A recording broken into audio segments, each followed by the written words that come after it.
গ্ৰাম্য উন্নয়নৰ ক্ষেত্ৰত ইমান সমস্যা আছে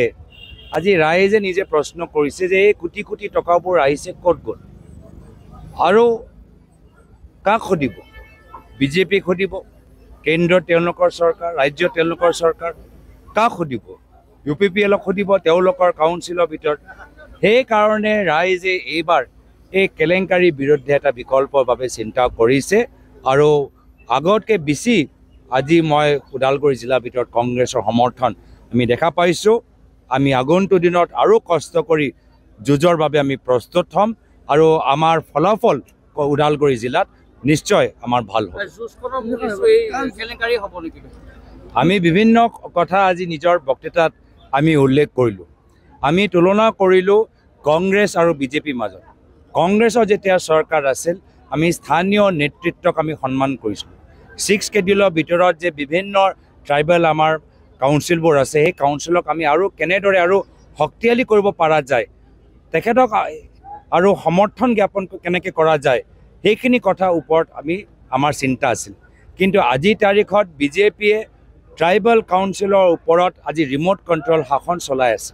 কিয়নো তেওঁলোকে ট্ৰাইবেল কাউন্সিলৰ মাটি ল'বলৈ বিচাৰে এয়া কোকৰাঝাৰতে হওক কাৰ্বি আংলঙতে হওক বা ডিমা হাছাওতে হওক আৰু কাউন্সিলৰ নেতৃত্ব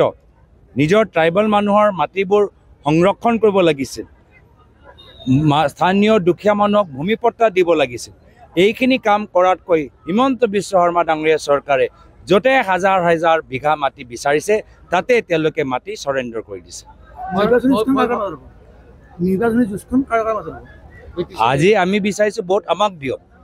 আমি ৰাইজক আমাৰ ফালে আমি টানিবলৈ বিচাৰিছোঁ ৰাইজক আমি বুজাইছোঁ যে অহা বছৰ আমাৰ চৰকাৰ হ'বলৈ গৈ আছে আৰু ৰাইজে ইতিমধ্যে সকলোকে দেখা পালে BPFৰ কাউন্সিল দেখা পালে UPPLৰ কাউন্সিল দেখা পালে আৰু বিজেপিয়ে যোৱা 10 বছৰ শাসন দেখা পালে তো সেইকাৰণে BTR কাউন্সিলত কংগ্ৰেছক সুযোগ দিবলৈ এবাৰ আমি ৰাইজক অনুৰোধ জনাইছোঁ মূল যুঁজ আপুনি কৈছে আমাৰ কথা আছে ৰাইজে আমাৰ ফালে চাওক ৰাহুল গান্ধী আৰু মল্লিকাৰ্জুন খৰ্গেৰ আগমন যোৱাকালি আমাৰ নতুন প্ৰদেশ কংগ্ৰেছ সমিতি ডিষ্ট্ৰিক্ট কমিটি প্ৰকাশ হ'ল আৰু লগে লগে প্ৰকাশ হৈ যোৱাৰ পিছতে ৰাহুল গান্ধী ডাঙৰীয়া মল্লিকাৰ্জুন খৰ্গে ডাঙৰীয়া কম দিনৰ ভিতৰত অসমলৈ আহি গুৱাহাটীত আমাৰ নতুন PCC কমিটি ডিষ্ট্ৰিক্ট কমিটি আৰু বিভিন্ন আমাৰ ব্লক পৰ্যায় কমিটিৰ মানুহৰ লগত আলাপ আলোচনা কৰিবলৈ বিচাৰে আমি স্বাগতম জনাইছোঁ কেন্দ্ৰীয় নেতৃত্ব আজি আমাৰ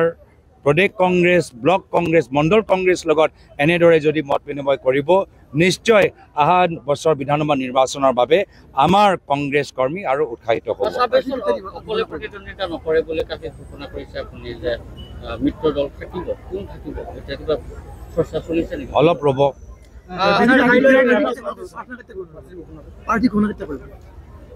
মই আপোনাক মই দলৰ ভিতৰত আলোচনা কৰিম মিডিয়া কি ক'লে কংগ্ৰেছ দল ভাৰততে নাই বাংলাদেশত আছে কি প্ৰতিক্ৰিয়া দিব আটাইতকৈ বেছি বাংলাদেশ তেওঁ গৈ থাকে আটাইতকৈ বেছি মই কওঁ অসমৰ ভিতৰত যদি আটাইতকৈ বেছি নেতা যিগৰাকী বাংলাদেশ গৈছে সেয়া হৈছে হিমন্ত বিশ্ব শৰ্মা ডাঙৰীয়া ক'ত যায় কাক লগ পায় কাৰ লগত ফটো তোলে এইবোৰ সব আমাৰ ওচৰত আছে আমাক কোৱাতকৈ তেওঁ নিজে ক'লে ভাল পাম বিজেপি RSSৰ কিছুমান মানুহ আজি অসমত তেওঁলোকে আছে অসমৰ ৰাজনীতি তেওঁলোকৰ ভূমিকা আছে আৰু বাংলাদেশীৰ লগত তেওঁলোকে বিজনেছ কৰে স্যাৰ কাইলৈ ধুবুৰীত 5000 বিঘা মাটিৰ উচ্ছেদ চলিব আৰু ইয়াৰ বিপৰীতে বিজেপিয়ে প্ৰত্যেক ঠাইত PGR BGR মাটি দখল কৰিছে ইয়াৰ বিপৰীতে ফৰেষ্ট ৰিজাৰ্ভত তেওঁলোকে ৰিজৰ্ট বনাইছে ইয়াৰ বিপৰীত এলিফেণ্ট কৰিডৰত তেওঁলোকে বাগান খুলিছে তো এইবোৰ বিজেপি দলৰ ওপৰত কোনো ধৰণৰ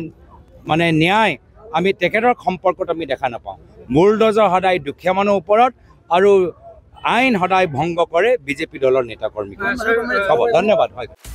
আপুনি বিচৰা বাতৰি পাব কেৱল নিউজ 18 এপত